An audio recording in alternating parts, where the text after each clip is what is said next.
बिस्मिल्लाहिर्रहमानिर्रहीम। अस्सलाम वालेकुम नादरीन। आज का दिन बहुत ही अहम है और इसमें एक तो इमरान खान साहब से अडयाला जेल में मुलाकात होने जा रही है 5 लोगों की, जिसमें बैरिस्टर गोहर शामिल हैं और उसके अलावा जो सलमान अकरम राजा हैं, साहिबजादा हामिद रजा हैं, उन लोगों की मुलाकात होने जा रही है।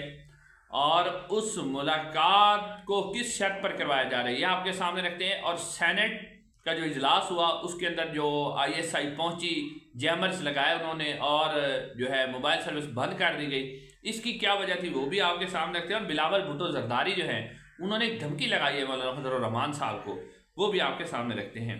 नारी सबसे पहले जो है जो आज की सूरत हाल है, आज हुकूमत का फुल इरादा है कि वो किसी तरीके से आइन तरमीम कर ले।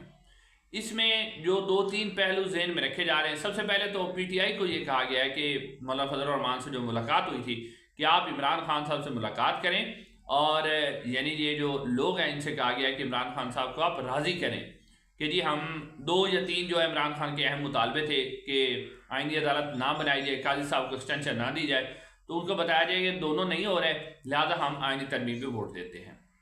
लेकिन नाज़रीन उसके अलावा जो 2-3 खतरनाक आइनी तरमीम अगर ये हो जाती है तो फिर इमरान खान का बाहर आना तो नामुमकिन है। तो अब जो 2 से 3 अहम तरमीम होने जा रही हैं जो मैं आपके सामने रखता हूँ, उसमें से एक तरमीम तो ये है कि सुप्रीम कोर्ट ऑफ पाकिस्तान का जो एक आइनी बेंच बनाया जा रहा है वो 5 रुकनी आइनी बेंच है। उसमें से एक चीफ जस्टिस होगा और चीफ जस्टिस किस में होगा? 3 के पैनल में से। यानी पहली बात है कि चीफ जस्टिस भी अपनी मर्जी का होगा, 3 के पैनल में से जो पार्लिमानी कमेटी चुनेगी वो अपनी मर्जी का होगा, और 4 जो है वो 4 सूबों से लाए जाएंगे तो वो भी अपनी मर्जी के लाए जाएंगे। और उसके बाद बेंच अपना ही बन जाएगा। फिर इमरान खान की अपीलें कहाँ पर आनी है, उसकी केसेस की समाअत कहाँ पर होनी, वो उसी आईनी अदालत में होनी है, तो वहाँ से इमरान खान को रिलीफ नहीं मिलेगा।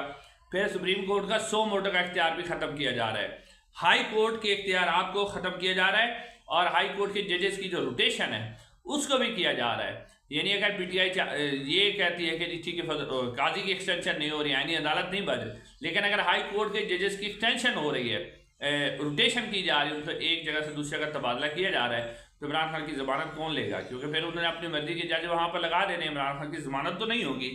फिर इसके अंदर आर्मी चीफ की एक्सटेंशन जो मुद्दत मुलाजमत है, अगर ये तरमीम हो जाती है तो फिर ये वाले जो आर्मी चीफ है ये तकरीबन 10 साल तक रहेंगे।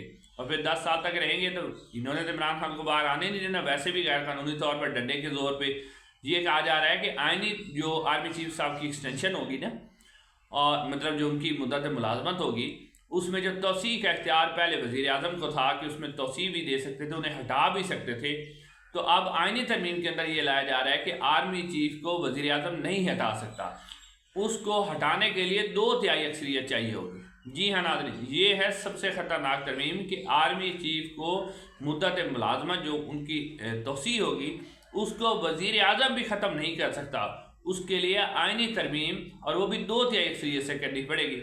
यानी अब ना 2/3 अक्सरियत कहाँ से होगी, कहीं भी नहीं होनी, ना इस्टेब्लिशमेंट ने होनी देनी है। तो अब ये भी बड़ी ख़तरनाक तरमीम है कि आर्मी चीफ अगले 10 साल तक रहेंगे, फिर इमरान खान फिर कहाँ से बाहर आएंगे।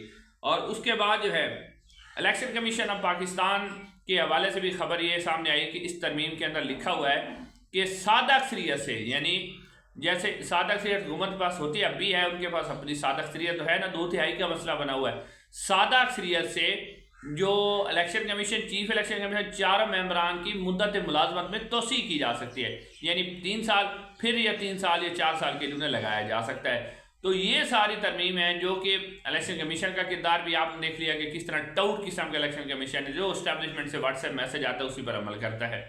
तो अगर ये वो तरमीम नहीं भी होती और ये तरमीम हो जाती है तो फिर इमरान खान के आने का बाहर कोई चांस नहीं है।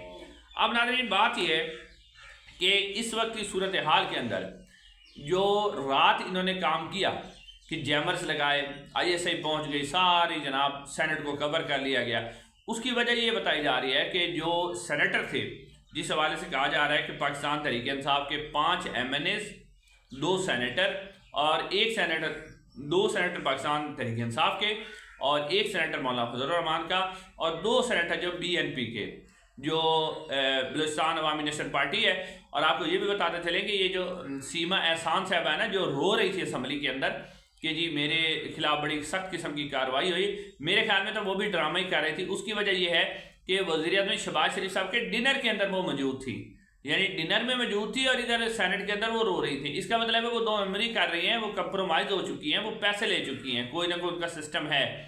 तो असल में ये कहा गया था कि इन 5 जब ये लोग आएंगे ना सेनेट के अंदर, तो ये अपना कोई व्हाट्सएप मैसेज या ट्वीट ना कर दे जिससे लोगों के अंदर एक खौफ ना फैल जाए या लोग कहीं इसके ऊपर रद्द-ए-अमल ना दे रहे। तो अब ये इस तरीके से जो है वो आईनी तरमीम करवाने जा रहे हैं और 5 सेनेटर जो हैं वो इस वक्त इस्टेब्लिशमेंट के हाथ में हैं।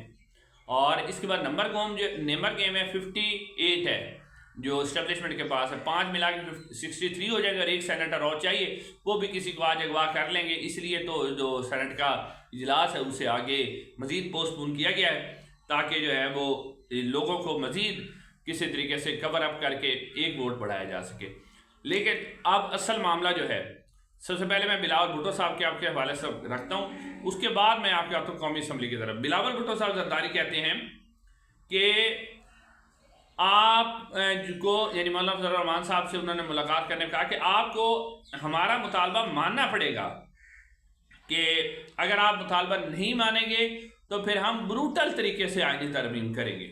यानी वो कह रहे हैं कि आपको हमारा मुतालबा मानना पड़ेगा, कि हम आपको प्यार मोहब्बत से कह रहे हैं, आप नहीं मान रहे, और अगर आप नहीं मानते तो फिर हम ब्रूटल तरीके से जो है वो आईनी तरमीम करेंगे। नाज़रीन, बिलावल भुट्टो को इस्टेब्लिशमेंट ने ये कह दिया है 1-2-2.5 साल के बाद शायद इनको वज़ीर-ए-आज़म भी बना दिया जाए, और अगले टर्म के लिए भी नहीं वज़ीर-ए-आज़म बनाया जा रहा है। तो उन्होंने कहा कि आप आईनी तरमीम करवाएं।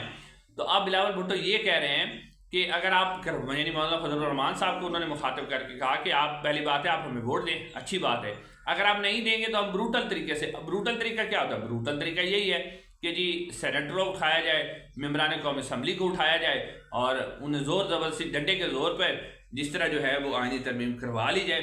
अब ये कह रहे हैं बिलावल भुट्टो जरदारी।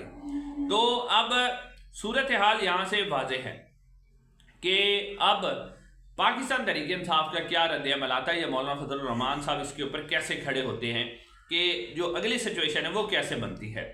नादरीन, अब आज जो है इजलास होने जा रहा है और उसके अंदर जो है ये कोशिश की जाएगी कि सेनेट में ये जो ज़राए हैं वो खबर दे रहे हैं कि सेनेट के जो इस वक्त की तादाद है इस्टेब्लिशमेंट ने पूरी कर ली है। उनके पास 64 लोग हैं वो कंप्लीट है सेनेट के अंदर, और आज उन्हें लाया जाएगा, उस तरह जैमर्स वगैरह लगा के उनको कंट्रोल किया जाएगा। अब सूरत हाल जो बाकी है वो है कौमी असम्बली की। कौमी असम्बली के अंदर जो 212 अरकान मौजूद हैं और 5 कहा जा रहा है कि पाकिस्तान तहरीक इंसाफ के भी, या 4 या 5 आप कह लें तो वो भी इसके अंदर मौजूद हैं, और ये बन जाते हैं 217। अब कौमी असम्बली में तरमीम के लिए इनको चाहिए 224 अरकान। मौलाना फजल रहमान साहब इस वक्त मानने के लिए तैयार नहीं है, और जिस तरह मौलाना अता रहमान साहब ने कल सेनेट के अंदर तकरीर भी की थी कि जिस तरह आप जुल्म सतम कर रहे हैं इससे हम।